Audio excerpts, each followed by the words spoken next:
ইতিমধ্যেই তারা মৃত ইসরায়েল হামলায়। এরপর কি ইরানের উঠে দাঁড়াতে কোমরটা ভেঙে গিয়েছে বলা যায়? অলরেডি ইরানের কোমর ভেঙে গিয়েছে, আর তারা পারবে না, নাকি ইরানকে অনেকে আন্ডার এস্টিমেট করছে, তারা যদি পাল্টা প্রত্যাঘাত করে আরো ভয়ঙ্কর ভাবে করতে পারে বলে মনে হচ্ছে? মৈনাক বাবু, দেখুন, ইরানের প্রত্যাঘাত করার যে কথাটা উঠছে এখন, ইরানের আমরা যদি ইরান আর ইসরায়েলের মধ্যে ডিস্টেন্সটা দেখি, তাহলে ল্যান্ড ওয়ারফেয়ারের পসিবিলিটি সরাসরি দুটো দেশের সেনাবাহিনীর মধ্যে ল্যান্ড ওয়ারফেয়ার হচ্ছে এই সম্ভাবনাটা একটু কম, কারণ মাঝখানে আপনার জর্ডান আছে, মাঝখানে সিরিয়া আছে, ইরাক আছে। এদের মধ্যে আবার দুটো দেশেরই বিভিন্ন প্রক্সি ফোর্সেসরা কাজ করতে পারে, বাট ডিরেক্টলি ল্যান্ড ওয়ারফেয়ারের সম্ভাবনা কম। তাহলে আমাদের হাতে থাকলে হচ্ছে এয়ার ওয়ারফেয়ার আর মিসাইল দিয়ে ওয়ারফেয়ার। তো এয়ার ওয়ারফেয়ারের ক্ষেত্রে আপনি যদি দুটো দেশের যে ফাইটার জেটস গুলো আছে, যদি আপনি পাশাপাশি রেখে কম্প্যারিজন করে দেখেন, ইরানের অনেক পুরনো টেকনোলজির জেটস ইরানের কাছে রয়েছে, ইসরায়েলের কাছে অনেক আধুনিক জেট রয়েছে। এবং ইরান যে ক্লেমটা, বাই দ্য ওয়ে বলে রাখি, যে ইরানি কিছু media, not the state media, state কিচ্ছু বলেনি, যে ক্লেমটা আসছে যে F-35 তিনখানা নামানো হয়েছে। F-35 এর, এখানে মিলিটারি এক্সপার্টসরা আছেন জানেন, F-35 এর রেডারের যে ক্রস সেকশন হয়, মানে রেডারে একটা F-35 কে দেখা যায় একটা টেনিস বলের থেকেও ছোট। তাকে ইরানের যে কারেন্ট মিসাইল সিস্টেম রয়েছে এত প্রিসিশন রয়েছে বলে আমার সন্দেহ হচ্ছে। এনিওয়েজ, দুটো দেশের এয়ারফোর্সের মধ্যে তুলনা আমি করছি না, তুলনা চলেই না। আসলো মিসাইলের কথায়, ইরানের মিসাইল ফোর্স খারাপ নয়, কিছু কিছু ক্ষেত্রে ইসরায়েলের সঙ্গে তুলনীয়। বাট যে ভয়টা ইরান বারবার দেখাতে চাইছে, অর্থাৎ আমরা নিউক্লিয়ার বম্ব ইউজ করবে, এবং অ্যাকচুয়ালি আইএইএ বলেছিল যে যদি চায় মেবি ইরান এক সপ্তাহের মধ্যে অন্তত একটি বম্ব প্রডিউস করতে পারে, মেবি 5 সপ্তাহের মধ্যে 20 বম্বস প্রডিউস করতে পারে, মেবি এই ক্ষমতা রয়েছে যদি করেও ফেলে। ইরানের যা মিসাইল রয়েছে তার রেঞ্জ হচ্ছে 2000 কিলোমিটার। তেহরান পর্যন্ত পৌঁছানো সেক্ষেত্রে মুশকিল আছে, যদি বা সে ডেভিড স্লিং, আয়রন ডোম সবকিছু পেরিয়ে পৌঁছাতেও পারে। অন্যদিকে ইসরায়েলের আছে স্ট্র্যাটেজিক মিসাইল জেরিকো 2 এবং জেরিকো 3, রেঞ্জ অনেক বেশি, প্রিসিশন বেশি, টেস্টেড, নিউক্লিয়ার কেপেবল। কাজে নিউক্লিয়ার ভয় ইসরায়েলকে দেখানো কিন্তু ইরানের পক্ষে সহজ হবে না। বেশ। লেফটেন্যান্ট জেনারেল উৎপল ভট্টাচার্য, ভারত, আমি আরো একবার ভারতের পার্সপেক্টিভে ফিরি। তৃতীয় বিশ্বযুদ্ধ হচ্ছে কি হচ্ছে না সেই নিয়ে জল্পনা চলছে গোটা বিশ্বে, কি হতে চলেছে, আমেরিকা কার সাইড নেবে, রাশিয়া, চায়না ইত্যাদি, সেই কথা ছাড়লাম। ভারত একদম নিউট্রাল স্টান্স বজায় রেখেছে, কারণ দুটো দেশই ভারতের বন্ধু দেশ, এবং ইসরায়েল একদম পাশে দাঁড়িয়েছে ভারতের অপারেশন সিন্দুরের সময়।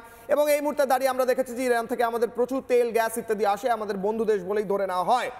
এই পরিপ্রেক্ষিতে দাঁড়িয়ে আমি আপনাকেও জিজ্ঞেস করতে চাই, মিলিটারি পার্সপেক্টিভে যদি একটা ভয়ঙ্কর যুদ্ধ লাগে, যদি একটা ভয়ঙ্কর যুদ্ধ নিউক্লিয়ার যুদ্ধের দিকে এগোয়, তাহলে ভারত কি কোনোভাবে কোনো পক্ষ নিতে বাধ্য হবে? কিংবা যদি নাও নেয়, নিউট্রাল স্ট্যান্সও রাখে, তাহলে ভারতের কি প্রিকশন নেওয়া এই মুহূর্তে জরুরি ডিফেন্সের দিক থেকে? স্যার বলুন। ভারতের প্রথম কথা দেখো, ভারত যে ডিসিশনে নেই, it has to be in the interest of Bharat. That is the most important thing. Secondly, তুমি নিজেই বললাম, আমি আগেও বলেছি, দ্যাট ডিফারেন্ট লেয়ার্স। এক্ষুনি নিউক্লিয়ার কিছু একটা ওয়েপেন ফাটিয়ে দেবে, সেটা তার আগে অনেক কিছু হয়। তার আগে আমি বললাম না, 10টা না 15টা লেয়ার। থার্ডলি, এখন আজকের একটা ট্রেড এন্ড কমার্সের দিক দিয়েই ধরা যায়, which is not my territory of course. আজকেই যত এনএসি স্টক সব পড়েছে, that is more so because of the Iran, because of the Hormuz, the state of Hormuz. ওখান দিয়ে আমাদের পুরো সব তেল যায়, ওই জন্যই পড়েছে। আর ইসরায়েল, খুব একটা সত্যি কথা বললে তুমি ভাই, যে Israel is one of the, in fact আমাদের এই যে আমরা অপারেশন সিন্দুরে সৎ কাজ ঠিকভাবে করেছি, এতে আমাদের 2.5টে দেশ পুরো সাপোর্ট করেছে। তারপরে তো আমরা সবাইকে পাঠিয়েছি। First is Russia, second is Israel, and third তো আমি সবসময় বলি চাইনিজ টাইপেই। আমাদের একটু কৃতজ্ঞ থাকা উচিত ওদের। while we say that we believe in one China theory, Chinese Taipei কিন্তু বলেছে যে ওরা আমাদের ফুল সাপোর্ট দিয়েছে। কাজে ইসরায়েলে আমরা কখনো অকৃতজ্ঞ নই। ভারতকে যারা সাহায্য করে, যেমন দেখেছো যে তোমার রাশিয়া ইউক্রেনের ওয়ারেও আমরা সবসময় যুদ্ধ থামার কথাই বলেছি, কিন্তু রাশিয়ার পাশে দাঁড়িয়েছি, কেননা রাশিয়া আমাদের সময় সবসময় পাশে দাঁড়িয়েছে। সেইটাই হচ্ছে কথা। তো it's a very tight rope policy. কার এক্ষুনি কাউকে সাপোর্ট করতে হবে না, but we have to play our part as a great diplomat which we are doing. সেই জন্যই তো এত কিছুর মধ্যেও আমাদের প্রাইম মিনিস্টারের সঙ্গে কথোপকথন হয়েছে নেতানিয়াহুর, এবং এও বলেছে সেখানে যে এখন this is no more the option যুদ্ধ বা একে অন্যকে ধ্বংস করা, it is the time for the dialogue and diplomacy. এক্ষুনি কাউর হ্যাঁ পক্ষ নিতে হবে না, পক্ষ নিতে হবে না। ভারত অলওয়েজ সব সময় সে নিউট্রাল স্টান্স রেখেছে সব ক্ষেত্রে, এবং সেটা খুব এফেক্টিভ হয়েছে। খুব গুরুত্বপূর্ণভাবে ভারত শক্তিশালী নিজে হচ্ছে, এবং কোনো রকম পক্ষ না নিয়ে, পক্ষ নিতেই হবে আমেরিকার পক্ষ নিতে হবে রাশিয়ার এমনটা নয়, বন্ধুত্ব থাকবে নিজের জায়গায়, ভারত নিজের কথা নিজে বলবে। আমি কয়েকটা ছবি শুরুতে দেখিয়েছিলাম, আরও একবার ফুল স্ক্রিন আমি কয়েকটা ছবি দেখাবো। যখন প্রথম ইসরায়েল ইরানের সেই পরমাণু পরিকাঠামোগুলো এবং মিলিটারি পরিকাঠামোগুলো হামলা চালায়, সেই ছবিগুলো দেখে আমি একবার আলোচনায় দ্রুত আসবো প্রত্যেকের কাছে। আমি দেখাবো কয়েকটা জিনিস পয়েন্ট আউট করে ফুল স্ক্রিন আরও একবার সেই ছবিগুলো, ইসরায়েলের অ্যাটাক ইরানের ওপর, সেই ছবিগুলো আরও একবার দেখাবো ফুল স্ক্রিন। এই ছবিগুলো তেহরান বিমানবন্দরে সরাসরি অ্যাটাক হয়েছে। যে ছবি আমরা দেখে শুরু করেছিলাম, ধরে নেওয়া হয় যে তেহরান বিমানবন্দর যদি হয় তাহলে তার আশপাশে এয়ার ডিফেন্স সিস্টেম থাকার কথা, সেই এয়ার ডিফেন্স সিস্টেম কাজ করেছে, ইরানের না করেনি। পরের ছবি, ইরানের আরও বেশ কয়েকটি ছবি দেখাই। ধোঁয়ায় ডেকেছে গোটা আকাশ, হামলা হয়েছে একেবারে এই জায়গাটাই হচ্ছে নাতানস পরমাণু কেন্দ্র, যেখানে মাটির নিচে কয়েকশো ফিট নিচে ইউরেনিয়াম রাখা ছিল, ইউরেনিয়াম পিউরিফিকেশন সম্ভবত শব্দটা বলা হয়, যেখানে করা হচ্ছিল, সেই জায়গাটায় হামলা হয়েছে। এবং ইসরায়েল বলছে পরিকাঠামো যা ছিল ধ্বংস হয়েছে, ইরান বলছে কোনো রকম ভাবে এখানে রেডিয়েশন হয়নি। এই ছবিটা থেকে আমি আসবো স্যারের কাছে, আমি নিশীথ কুমার দাসের কাছে। স্যার, এই জায়গাটা হচ্ছে যেখানে মাটির নিচে নাতানজে ইরানের পরমাণু ইউরেনিয়ামের যে কি বলবো ভান্ডার রয়েছে, ইউরেনিয়ামের ভান্ডার, সেটা রাখা ছিল কয়েকশো ফিট নিচে। ইসরায়েল বলছে আমরা ধ্বংস করেছি এই পরিকাঠামো, ইরান বলছে এখনো কোনো রেডিয়েশন পাওয়া যাচ্ছে না।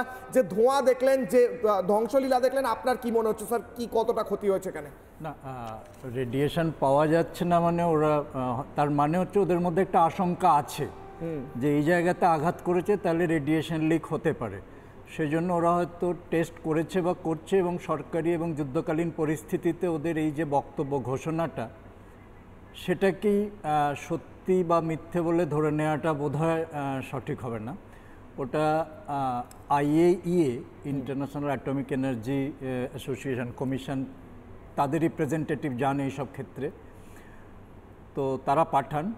তারপরে বিশ্বের নানা সংস্থা আছে, সেটা তো ভিন্ন কথা, কিন্তু কথাটা হচ্ছে যে যদি ইউরেনিয়াম এনরিচমেন্ট প্লান্টেতে এই ধরনের বিস্ফোরণ ঘটানো হয় তাহলে সেখানে রেডিয়েশন হবে, মানে হওয়াটাই স্বাভাবিক। এখন ডিপেন্ড করছে যে পেনিট্রেশনটা কত দূর হয়েছে, ওদের শিল্ডিং কী ছিল, অনেক কিছুর উপর অনেক কিছু ডিপেন্ড করছে, কিন্তু প্রাথমিকভাবে যদি স্টকপাইলের উপর এফেক্টেড হয় তাহলে রেডিয়েশন। এই জায়গাটা কি করতো স্যার ওরা?